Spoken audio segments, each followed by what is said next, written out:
I'm just reflecting on the bus ride home today on the topic, how important will history look back at this book. This is my book, The Evolution of Love, and it's not a perfect book. I self-published, did a lot of the editing myself. I kind of rushed it on the market because I wanted to get a name in the world. I know it's revolutionary. I know it's helpful.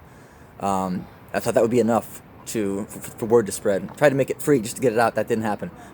But if you see my other videos, you know where I'm at. But really, put differently, this book is it's the death of ego kind of driven love that this world up until this day apparently anyway, has trumped up and foisted or held up as the ideal about what it means to love someone. This selfish need to possess and own and marry. And that turns jealous should it not work out. Because we have an ego. I mean, that's just how our brains are wired. I talk about that kind of more in depth in the book too. And we have to just be honest with ourselves. It's there. We have that selfish, our greed, our fear, and our lust, or that's sexual attraction. It's there in all of us, and it's powerful. And if it wasn't powerful, we wouldn't all be sitting here right now. So that's kind of can lead us off into another offshoot. It's just to reflect how powerful the sexual instinct is, and not kid ourselves about it, and therefore not so much feel guilty, nor beat each other up, like we tend to do. But then also, look, we live in a magical time, believe it or not.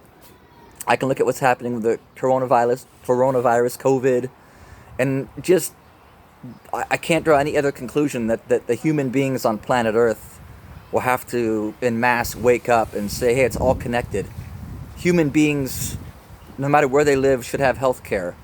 That's an investment in our future, in our health of the world. It makes perfect sense. Never a waste of money. It's an investment that always pays dividends. I said that 4 years ago, and whatever, on my World Peace Plan. People need food, water, health care, education. And I really think we won't have to worry about fighting wars en masse anymore. And we can not only end that, but we can prosper. Peace and prosperity go together. Here's another concept for you. You look at what's happening with artificial intelligence, just breakthroughs in understanding our DNA, the genetic code. That I pose this as a theoretical thought experiment. That what if we could extend human lifespan 500 years? And guys, I think that's happening. I'm sorry, I just sense that's what's happening. Through meditations and so forth, you have these epiphanies. And yeah, has to happen. So that being said, wouldn't the universe create a person to maybe give us a new concept about what love should be? That realizing that maybe we're not going to last as a couple, romantic couple, forever. Maybe. Wow, shocking, right? It may not work. At some point, we might just want to be with other people, because that's how we are. That's part of our nature too. Our brains crave novelty, new experiences, and if two people can make it and have fun, and yeah, absolutely, that's great. I don't rule it out of the equation, but I think, again, en masse, people have to maybe reflect on how we love each other.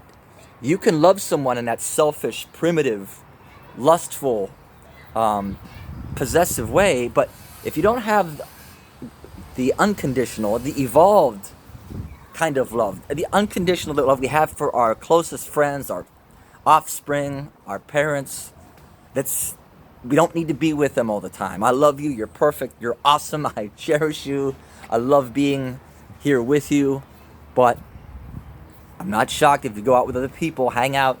I don't need to see you all the time. I just think we've been fooling ourselves for so long.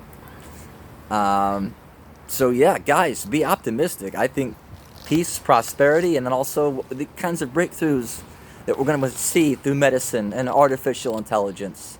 And watch what's going to happen. Just the world optimism. I mean, we're waking up. I see it happening.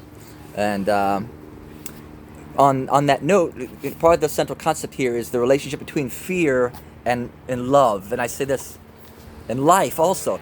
To whatever degree you have fear that your opponent, your partner, your spouse, your girlfriend, boy is going to cheat on you or hurt you, or someday they might leave you. If you have that fear, then you're not experiencing it the way you should. And it's once looked at logically, what am I so afraid of? You were okay before, you're going to be okay later. Don't put all your eggs in one basket. Hopefully you still have friends and things that interest you in life, passions and hobbies, and so that you shouldn't rely on that one person for happiness, because reality is all sorts of things can screw that up. One of you is going to die someday. That'll take... So change your thought process. You're going to be okay. And same thing with life. I mean, if you're afraid someone's going to laugh at you or not like what you have, then you're not living. You're already dead.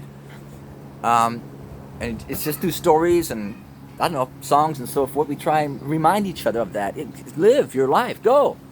And what you'll find is there was nothing to ever be afraid of. All your fears, that dragon was just inside of you. So that's it. Short one. Hopefully that's powerful, helpful. And I will, redo this book because, again, it's not perfect. I want to flesh it out, add some new concepts, improve it. I realized, too, that was my bad. The universe doesn't reward mediocrity. You've got to be great. And although the ideas are great, it's not presented great. So get it while you can. Wish you well, guys. Hope that helps you. Rock on. Have a good day. Have a good life. Bye.